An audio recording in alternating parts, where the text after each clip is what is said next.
Solved example मतलब example 3. If x, y, z, negative x, y, z and x, negative y, z are the elements of the determinant and it is equal, determinant value equal to k, x, y, z, then find the value of k. Now in this determinant there are 9 elements, 1, 2, 3, 4, 5, 6, 7, 8 and 9 and 3 rows, first row, second row, third row and 3 columns, first column, second column and third column, and it is equal to k, x, y, z, x, y, z, k, x, y, z. Then find the value of k. तर इथे आपल्याला k ची value काढायची आहे. Determinant दिलेला आहे तर determinant आपण एक्सपांड करून सुद्धा इथे k ची व्हॅल्यू काढू शकतो, पण त्यामध्ये आपला जास्त वेळ जाईल. त्यामुळे आपण इथे यूज करणार आहोत use here properties of determinant. तर इथे आपल्याला डिटर्मिनंटची प्रॉपर्टी वापरायची आहे. Therefore order of this determinant is 3. तर इथे आपल्याला ह्या डिटर्मिनंटवर ऑपरेशन्स करायचे आहेत आणि प्रॉपर्टीज ऑफ डिटर्मिनंट वापरून ह्याच्यावर ऑपरेशन्स करून आपल्याला इथे के ची व्हॅल्यू फाइंड आउट करायची आहे. तर इथे आपण पहिल्यांदा ह्या डिटर्मिनंटवर ऑपरेशन करू. LHS equal to x Y z negative x Y z and x negative y z. Now change row R2, change row R2 plus R1. इथे आपण चेंज काय करणार आहोत, row 2 is here row number आणि तो आपल्याला change करायचा आहे. त्यामध्ये आपल्याला एलिमेंट R2 चा पण घ्यायचा आहे आणि रो R1 चा पण एलिमेंट घ्यायचा आहे आणि दोन्हीमध्ये काय करायचं आहे, ऍडिशन करायची, सम करायची. तर आता इथे रो 2 चे एलिमेंट्स कोणते आहेत, निगेटिव्ह एक्स वाय आणि झेड. रो 2 इज दिस. त्यामध्ये आपल्याला काय करायचं आहे, चेंज करायचं आहे. कसा चेंज करायचा आहे, R2 प्लस R1 करायचं आहे. म्हणजे एक्स आणि निगेटिव्ह एक्स यांची ऍडिशन करायची. Negative x plus x equal to 0, y plus y equal to 2y and z plus z equal to 2z. आता इथे आपण ऑपरेशन झाल्यावर डिटर्मिनंट कसा असेल ते लिहून काढू. इक्वल टू हे एलिमेंट्स तसेच ठेवायचे, फर्स्ट रो चे एलिमेंट तसेच ठेवायचे एक्स वाय झेड. सेकंड एलिमेंटवर काय करायचं, सेकंड रो चे जे एलिमेंट आहे त्याच्यावर कोणतं ऑपरेशन करायचं आपल्याला, R2 plus R1 means 0 2y, y plus y 2y, z plus z 2z and write remaining rows as it is x negative y Z.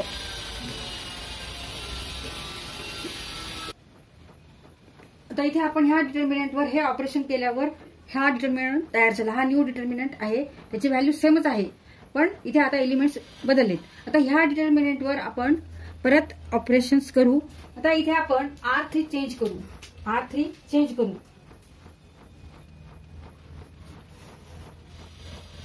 R3 change to R3 plus R1 करू.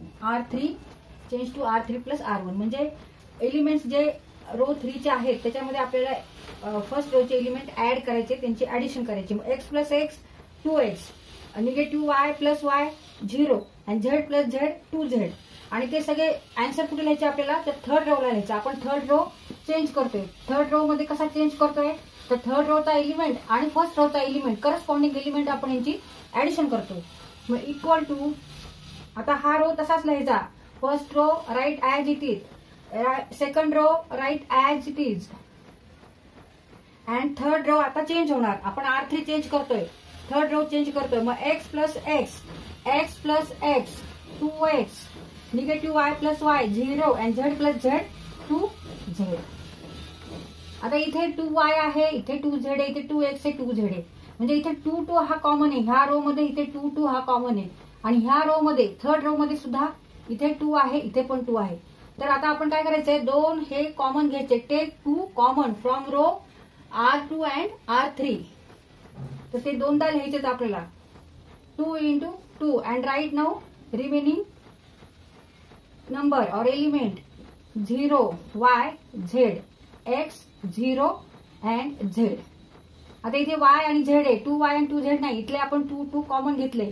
इथे सुद्धा x आणि Z लिहिले, इथे 2 आपण common घेतले. Therefore 4 now solve this determinant. आता हा डिटर्मिनंट आपण लहान केला. पहिला जो डिटर्मिनंट होता त्याच्यामध्ये त्यापेक्षा हा आपण लहान केला, म्हणजे सॉल्व करण्यासाठी हा लहान डिटर्मिनंट झाला. ह्याच्यापेक्षा हा सोपा आहे डिटर्मिनंट सॉल्व करायला. इथून आपण 2 कॉमन घेतले. Taking R2 common from R2 and R3. इथं असं आपल्याला रिझन लिहायचंय, कारण लिहायचंय. तिथे आपण हा डिटर्मिनंट सॉल्व करू, एक्सपांड करू. इथे एक्सपान्शन फॉर्म्युला वापरायचा. आता expand his determinant by using expansion formula.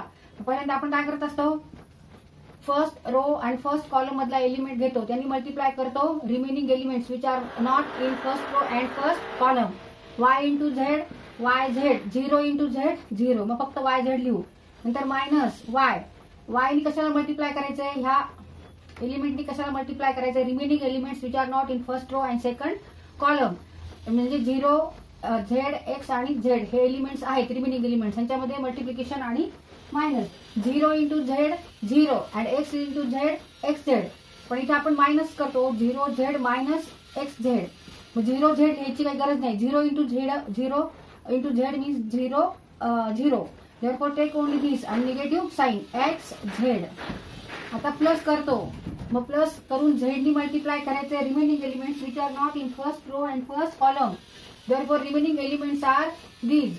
This is small determinant of order 2. 0 into 0 0, x into y xy, 0 minus xy, 0 minus xy means minus xy equal to 4 in bracket x into y into z, x y z. Negative become positive, x y z, x y z, and here negative x y z. तर एक X Y Z आपण cut करू शकतो, X Y Z आणि negative x Y Z cut केले. Therefore answer is 4xyz and it is equal to RHS. RHS साईडला काय होतं, KXYZ होतं. मग ह्यावर आपण काय लिहू शकतो, K equal to 4. Therefore value of K is 4.